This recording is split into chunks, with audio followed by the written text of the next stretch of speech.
তুমি খেতে বসে পড়েছো? হ্যাঁ একদম বসে পড়েছি। আজকে তো নিরামিষ থালি, আজকে কোনো টেনশন নেই, একদম কাটা বাছাবাছির ব্যাপার নেই। নিরামিষ হতে পারে কিন্তু মেনুটা কিন্তু অনেকগুলো আছে, আর মেনুগুলো খুব টেস্টি টেস্টি আছে। তার মধ্যে একটা হচ্ছে গিয়ে ধনে পাতার বড়া, যেটা আমি আগেই বলে দিলাম, একটু খেয়েও নিলাম, দারুণ।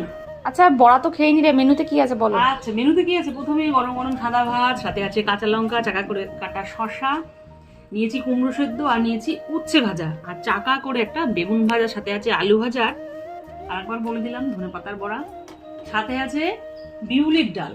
আজকে বিউলির ডালটা কড়াইশুঁটি আর শিম দিয়ে করেছি। সবই তো বলে দিলাম, নিরামিষ আইটেমগুলো সব বলে দিলাম। এবার কি দিয়ে খাবো বলো? তুমি বলো। আচ্ছা আজকে আমি না এই ডাল আর এই ধনে পাতার বড়া দিয়ে খাচ্ছি।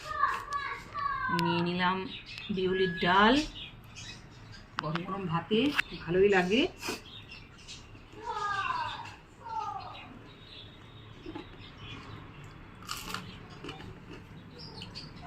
দারুণ।